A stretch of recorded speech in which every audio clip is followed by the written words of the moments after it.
آپ دیکھ رہے ہیں سینٹرل ایشیا نیوز۔ آج کی اہم خبروں کے ساتھ میں ہوں حیدر سید۔ حکومت پنجاب لائف سٹاک شعبہ کی ترقی کے لیے ہر ممکن اقدامات کر رہی ہے، جس سے لائف سٹاک فارمرز کی خوشحالی کے ایک نئے دور کا آغاز ہوگا۔ یہ بات director life stock Sahiwal doctor حق نواز علی نے ڈائریکٹوریٹ آف لائف سٹاک کے زیر اہتمام منعقدہ ٹریننگ ورکشاپ سے خطاب کرتے ہوئے کہی۔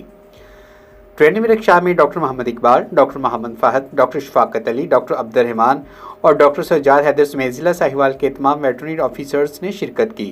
ڈاکٹر حق نواز علی نے محکمہ لائف سٹاک کی جانب سے جاری سرگرمیوں کا تفصیلی جائزہ لیا اور بہتری کے لیے ہدایات جاری کی۔ خطاب کرتے ہوئے انہوں نے کہا کہ محکمہ لائف سٹاک بریڈرز کی معاشی خوشحالی کے لیے ایک جامع پروگرام پر عمل پیرا ہے۔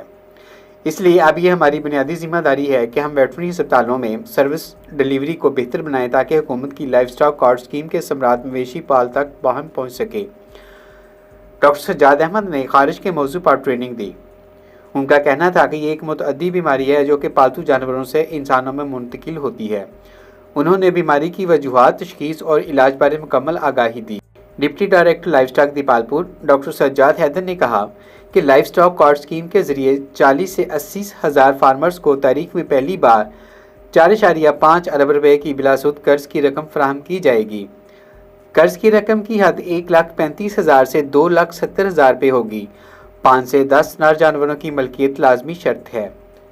فارمرز کو یہ رقم کیش کی صورت میں نہیں ملے گی، بلکہ وہ اس رقم سے ونڈا، سائلج اور منرلز مکسچر خرید سکیں گے۔ ڈائریکٹر لائف سٹاک ڈاکٹر حق نواز نے لائف سٹاک ایکٹ کے موضوع پر ٹریننگ دی۔ انہوں نے FIR کے اندراج سمیت مختلف پیچیدگیوں پر سیر حاصل گفتگو کی اور اس عزم کا اظہار کیا کہ مویشی پال حضرات تک ویٹرنری سروسز کی فراہمی کو یقینی بنایا جائے گا۔